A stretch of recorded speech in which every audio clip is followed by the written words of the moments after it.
The Kenyan savanna stretched endless and golden under the late afternoon sun, but the silence was wrong. Where elephant herds should have thundered across ancient migration routes, only vultures circled. The poaching operation had been swift and brutal. 12 adults dead for their ivory, their bodies left to rot under the acacia trees. Rangers found the massacre site 3 days later, following the smell of death on the wind. Hidden in a thicket of thorns, they discovered Kibo. The 14-month-old bull calf was so still that at first they thought he was dead. His gray skin was caked with dried blood, none of it his own. He had watched from his hiding place as his mother, his aunts, his grandmother were slaughtered.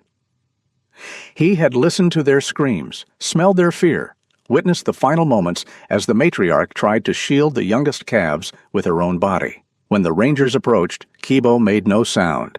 He simply stood, his small trunk hanging limp, his eyes fixed on something the humans could not see. 2,000 miles south in the floodplains of Mozambique, Amara was fighting for survival in a different kind of hell. The rains had come with unprecedented fury, turning the river valley into a churning brown chaos. The 11-month-old female had been swept away from her herd when the banks collapsed. For 3 days, she and her mother struggled through the flood waters, the current dragging them further from safety with each passing hour. Her mother, already weakened from weeks of drought before the rains came, used her last reserves of strength to push Amara onto a mud bank. Then the great cow simply stopped fighting. She sank beneath the water while her daughter watched, too exhausted to even trumpet a distress call. Local fishermen found Amara 2 days later, standing motionless in shallow water, her trunk resting on the surface, as if still searching for her mother's scent beneath the waves. Both calves arrived at Thornfield Elephant Sanctuary in Zimbabwe within a week of each other, transported in specialized crates designed to minimize stress. Neither arrival could be called successful. Kibo had to be sedated when he became violent during unloading, swinging his small trunk and attempting to charge the handlers. Amara simply collapsed when the crate door opened, her legs folding beneath her as if the weight of continued existence was too much to bear. Dr. Ellen Marsh watched both arrivals from the observation deck of the main facility, her weathered hands gripping the railing until her knuckles whitened. At 58, she had spent 30 years working with elephants, and she had seen too many orphaned calves arrive in exactly this condition. The physical wounds were treatable: dehydration, malnutrition, minor injuries. It was the invisible damage that killed them. Ellen had lost her husband David 2 years earlier. He had been her partner in every sense in marriage, in their shared obsession with elephant conservation, in the dream that became Thornfield. A heart attack in the field, quick and final. She understood trauma. She understood the way it hollowed you out, left you standing upright, but emptied of the essential thing that made you want to keep standing. She saw that same hollowness in Kibo and Amara. Joseph Ndlovu, the sanctuary's headkeeper, had a different perspective, but reached the same conclusion. At 60, he had grown up in a village where elephants were neighbors, sometimes friends, occasionally threats, but always deserving of deep respect. His grandfather had been a traditional healer who taught him to read the language of animals, not in some mystical sense, but through patient observation of behavior. Body language, the subtle communications that most people missed. Joseph watched Kibo in the observation paddock, noting how the young bull positioned himself in the corner where he could see all approaches, how his ears remained flat against his skull, how he tested the wind constantly with his trunk, as if expecting danger from every direction. Classic hypervigilance. The body remembering threat even when the mind tried to rest. Amara presented differently, but with equal severity. She had been placed in an adjacent paddock separated from Kibo by a barrier that allowed them to sense each other without forcing interaction. Where Kibo was reactive and defensive, Amara had shut down completely. She stood in one spot for hours, barely moving except to shift her weight from foot to foot. Her eyes had the glazed quality of deep dissociation. The first week established a grim routine. Ellen and her veterinary team focused on physical stabilization. IV fluids, nutrient-rich formula treatment for parasites and minor infections. Kibo refused to eat voluntarily. They had to tube feed him, a traumatic process that required sedation and left him even more withdrawn afterward.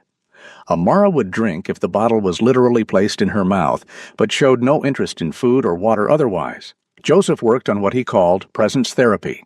He simply existed near the elephants, never forcing interaction, never demanding anything, just being a calm, non-threatening presence in their environment. He sat outside their paddocks for hours, sometimes reading aloud from old books. Not because he thought they understood the words, but because the rhythmic sound of a human voice engaged in something peaceful might eventually register as safe. At 3 o'clock every morning, Amara began to call. The sound was something between a rumble and a scream, a vocalization that elephant calves make when searching for their mothers. It carried through the sanctuary grounds, waking everyone in the staff quarters.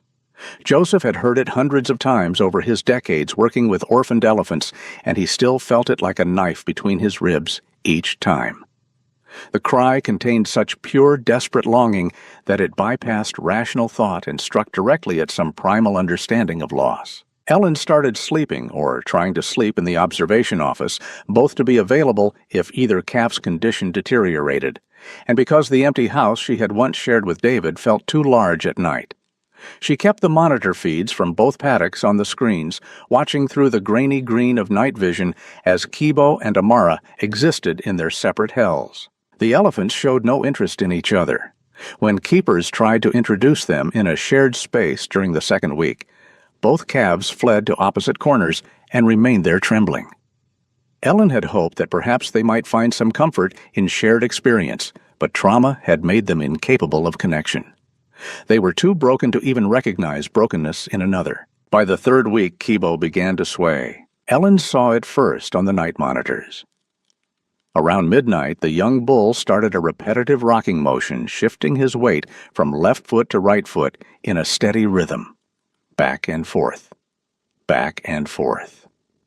The behavior continued for 3 hours before he finally stopped and stood still again. She felt her stomach drop. Swaying was a stereotypic behavior, a sign of severe psychological distress in elephants. It appeared in zoo elephants kept in inadequate conditions and circus elephants subjected to brutal training in traumatized individuals who had lost all hope. Once established, it was almost impossible to eliminate. Elephants could sway themselves into physical breakdown, literally rocking until their feet developed chronic conditions until malnutrition took hold, because they expended energy on the repetitive motion instead of eating. Ellen called Joseph at 6 in the morning. He arrived 30 minutes later, his face drawn. They watched the overnight footage together in silence. When it finished, Joseph leaned back in his chair and closed his eyes. The unspoken truth settled over them like a weight. If something didn't change soon, these calves were not going to survive. They had the food, the medicine, the expertise, everything except the one thing that mattered. They couldn't give Kibo and Amara what they truly needed, which was their mothers, their families, their shattered worlds made whole again. Ellen had saved dozens of elephants over her career. She had also lost too many. She knew the signs of a case sliding from critical to hopeless. They were running out of time. Margaret Thornberry was 71 years old and had lived in the Scottish Highlands her entire life. She had been married to Duncan for 48 years before pancreatic cancer took him 18 months ago. The cottage they had shared felt different now, not empty exactly, because his presence remained in every corner, every object, every routine she maintained out of habit. But the silence had a different quality. The silence was waiting for a conversation that would never come. She had taken up knitting again after Duncan died, something she hadn't done seriously since her daughter was young. Her hands needed occupation during the long evenings. Her mind needed the meditation of repetitive motion, the simple progression of loops and stitches building into something tangible and useful. One evening in late autumn, while the wind howled outside and rain lashed the windows, Margaret was scrolling through social media on the tablet her daughter had insisted she learn to use. She came across a video from Thornfield Elephant Sanctuary. It showed 2 young elephants in separate enclosures, a brief explanation of their histories, a request for donations to support their care. Something about the footage arrested her attention. The smaller elephant, Amara, the caption read, was standing absolutely still in her paddock, and Margaret recognized that particular quality of stillness. It was the stillness of someone who has stopped expecting anything to change. She had felt it herself in the months after Duncan's death, that sense of being frozen in amber, unable to move forward and unwilling to look back. Margaret watched the video 3 times. Then she opened her knitting basket. She had no plan, no specific reason. She simply felt that she needed to make something for these elephants, and the only thing she knew how to make was knitwear. Over the next 2 weeks, she worked on a blanket. She chose heavy wool. In warm earth tones, browns and tans and deep ochres. She made it thick and substantial, something that would hold warmth. Her hands moved through the familiar motions while her mind wandered through memories of Duncan, of their life together, of the particular loneliness that comes from surviving the person you expected to grow old with. When she finished, the blanket was roughly 6 feet square, heavy enough to require both arms to carry. She packed it carefully, addressed it to Thornfield Elephant, Sanctuary, Zimbabwe, and paid for international shipping. The postal clerk gave her an odd look when she explained what it was for, but processed the package without comment. Margaret didn't expect a response. She didn't need one. She had needed to do something with her hands during the long nights, and now she had done it. The package arrived at Thornfield 3 weeks later, battered from international shipping, but intact. Ellen opened it in the supply room, puzzled by the unexpected delivery. She found the blanket a simple note explaining who had sent it and why, and a return address. Her first thought was that it was a sweet gesture but impractical. Her second thought was that it couldn't hurt to try. Joseph took the blanket to Amara's paddock that afternoon. The young female was in her usual spot, standing motionless near the water trough. He entered quietly, as he always did, moving with the slow deliberation that telegraphed calm to prey animals. He placed the blanket on the ground in the center of the paddock, spread it out smooth, and then withdrew to the observation post. Nothing happened for 40 minutes. Then Amara's trunk twitched, the first voluntary movement Joseph had seen from her that wasn't related to basic survival. Her nostrils flared as she tested the air. Slowly, with steps so careful she might have been walking on ice, she approached the blanket. Her trunk extended, hovering above the wool without touching. Joseph held his breath. Then the delicate tip of her trunk made contact, exploring the texture with the sensitive nerve endings that make an elephant's trunk one of the most sophisticated organs in nature. She touched the blanket again more firmly. Then again. Amara's front legs folded, and she lowered herself to her knees beside the blanket. With a gentleness that made Joseph's throat tighten, she laid her head down on the wool. Her eyes closed. Joseph pulled out his radio with shaking hands and called Ellen. When she arrived 15 minutes later, out of breath from running across the compound, Amara hadn't moved. The elephant calf was lying on the blanket, her breathing deep and even more relaxed than they had seen her since her arrival. Ellen wanted to understand why. She had dedicated her life to the scientific study of elephants, to evidence-based conservation practices. Random acts of kindness were touching, but they shouldn't have this kind of effect. There had to be a reason. The answer when she researched it was both simple and profound. Elephants have olfactory capabilities approximately 5 times more sensitive than dogs. They can detect water sources from miles away, identify individual family members by scent alone, and remember smells across decades. Natural wool retains lanolin, carries the scent of the sheep it came from, holds heat in a way that synthetic fibers cannot match. To human senses, the blanket was just a blanket. To Amara's senses, it was something alive. It was warm like a body. It had the complex scent profile of a living thing. It provided pressure and comfort against her skin. The neural pathways in elephant calves under 2 years old are hardwired to seek the warmth and physical pressure of their mothers. It's a survival mechanism refined over millions of years of evolution. Babies who stayed close to mother stayed alive. The blanket wasn't a substitute for Amara's mother, but it was warm enough, safe enough, present enough to trigger some deep recognition in her traumatized brain. Here was something that felt like comfort. Here was something that stayed. Ellen made a decision. If the blanket helped Amara, perhaps it might help Kibo too. She had Joseph move both calves into a larger shared paddock with the blanket placed in the center. Kibo noticed it immediately. He approached with his characteristic wariness trunk extended, testing for threat. He circled the blanket 3 times before getting close enough to touch. When he did, his entire body seemed to shudder. Amara was already lying beside the blanket, her head resting on one corner. She made a soft rumbling sound, not quite a greeting, not quite a question. Kibo stood frozen for a long moment. Then, in a movement that seemed to surprise him as much as it surprised the watching humans, he folded his legs and lay down on the opposite side of the blanket. For the first time since arriving at Thornfield, Kibo and Amara were voluntarily in physical proximity to each other. The blanket formed a bridge between them, a neutral territory where both could experience something like safety. That night, for the first time in 3 weeks, Amara did not call for her mother at 3 o'clock in the morning. Joseph, monitoring the overnight feeds, watched as both calves slept. Actually slept, not the fitful dozing of exhausted trauma, but real sleep. Their bodies relaxed, their breathing steady. He called Ellen at midnight, waking her from her own restless attempt at sleep. When Ellen reviewed the footage the next morning, she found herself crying. Not the bitter tears she had shed over her own loss, but something different, something that felt almost like hope. She looked up Margaret's return address and composed an email. She wanted to know more about the woman who had sent this blanket.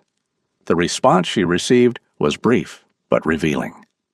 Margaret explained about Duncan, about the empty cottage, about knitting through the long nights, because her hands needed something to do, and her heart needed some way to express the grief it contained. Ellen sat with that information for a long time. Here was a woman who had lost her life partner, who was intimately familiar with the landscape of loss, who had created something with her hands during the darkest hours, simply because she needed to create something. She hadn't expected it to matter. She had just needed to do it. The blanket Margaret made in her loneliness became the tool that allowed 2 traumatized elephants to begin the journey back toward connection. Neither Margaret nor the elephants knew or cared about the symbolism, but Ellen, watching Kibo and Amara sleep peacefully for the first time, understood something profound about the way healing works. Sometimes the thing that saves you comes from someone else's attempt to save themselves. The blanket became what Joseph called their home base. In the days following its introduction, both Kibo and Amara began to use it as a point of reference, a place they returned to between ventures into the wider paddock. It was as if they needed to know it was there, a constant in an unstable world, before they could risk moving away from it. Kibo ate voluntarily for the first time 4 days after the blanket arrived. Ellen had placed his food near the blanket, and he approached cautiously, checked that Amara was there, then began to eat. His movements were still anxious, his ears constantly swiveling to catch sounds of potential danger, but he was eating. That single act represented a massive psychological shift, a decision to invest in continued survival. Amara's breakthrough came more slowly, but was no less significant.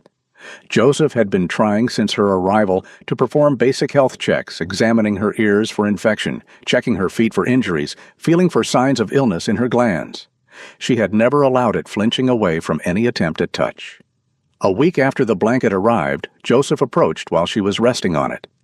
He moved with glacial slowness, his hands visible, his posture low and non-threatening. He reached out and gently touched her ear. Amara's eyes opened. She looked at Joseph, and she didn't move away. Joseph kept his hand there for perhaps 5 seconds, then withdrew. He stood and walked away, his heart pounding. What he had just witnessed was trust, fragile, tentative, but real. Amara had allowed a human to touch her in a gesture of care, something elephants do only with family members or others they have decided to include in their circle of safety. The swaying behavior that had so alarmed Ellen in Kibo's 3rd week at the sanctuary began to diminish. It didn't disappear immediately. Trauma recovery is never linear, but the episodes became less frequent and shorter in duration.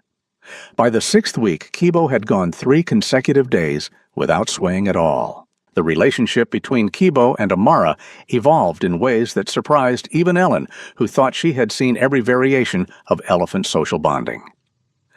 They developed a sibling-like dynamic, with Kibo assuming a protective role despite being only 3 months older. When the wind picked up carrying unfamiliar scents, Kibo would position himself on the windward side of Amara, his bulk serving as a shield.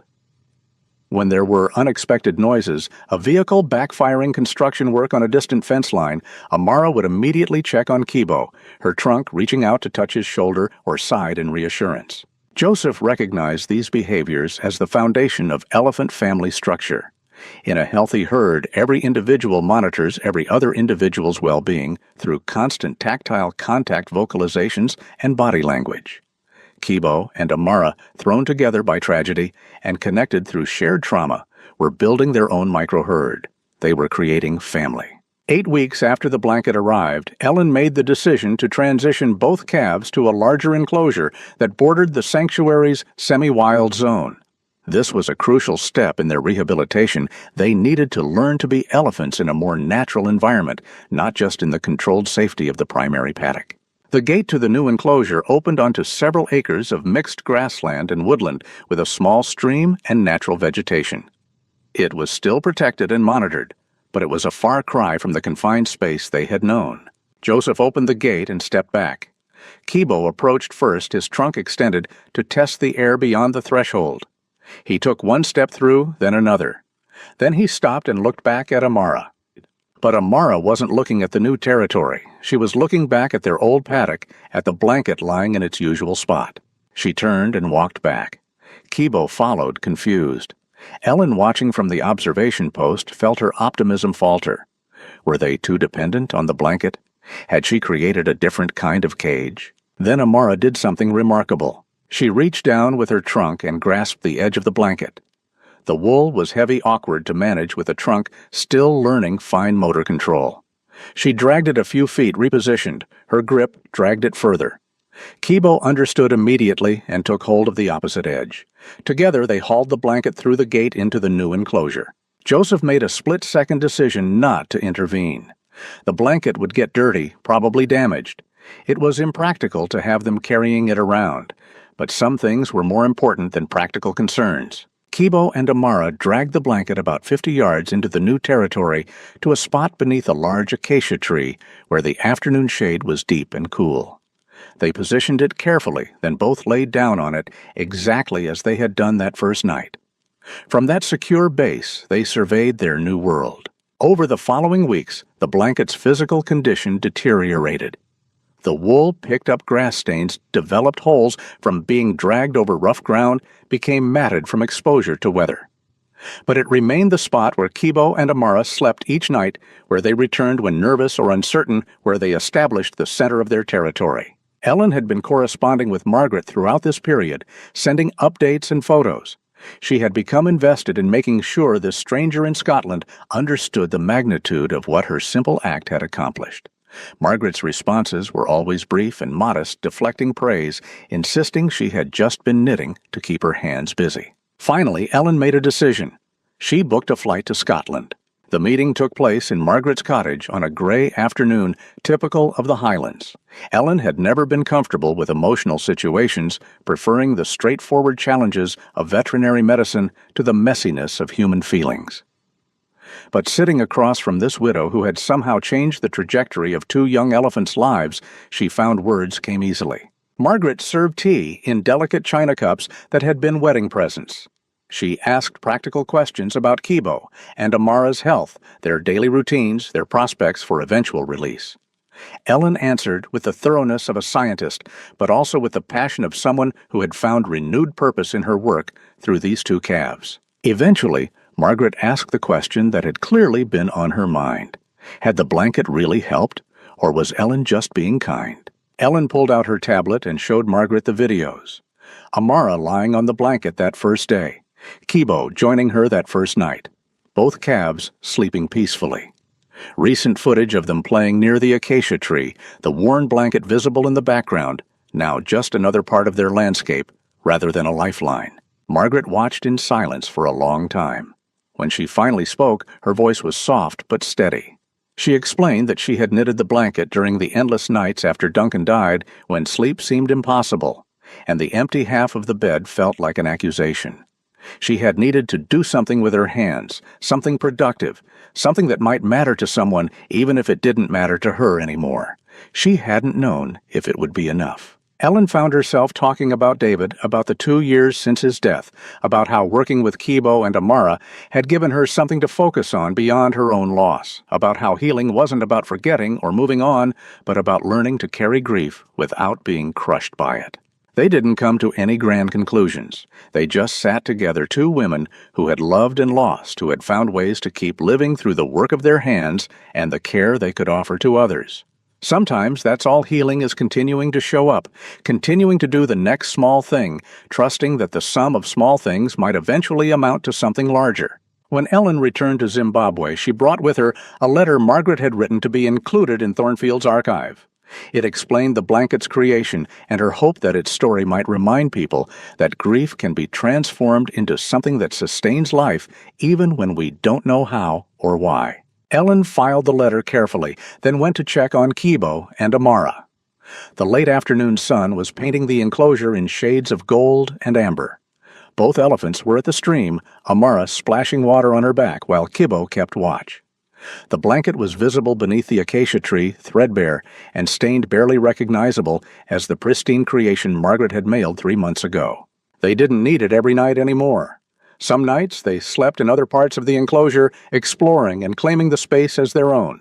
But the blanket was always there, a touchstone, a reminder that safety existed and could be returned to. Joseph approached and stood beside Ellen. They watched the elephants in comfortable silence. After a while, Joseph began to speak, his voice thoughtful. "Elephants never forget," he observed. "Their memory is one of their defining characteristics, the thing that allows them to navigate complex social relationships across decades, to find water sources in times of drought, to recognize family members after years of separation. But memory can be a curse as well as a gift. Remembering trauma with perfect clarity can trap an individual in the past. What Kibo and Amara were learning," Joseph continued, "was how to carry their memories without being imprisoned by them. They would never forget their mothers, their lost families, the violence and chaos that had torn their worlds apart.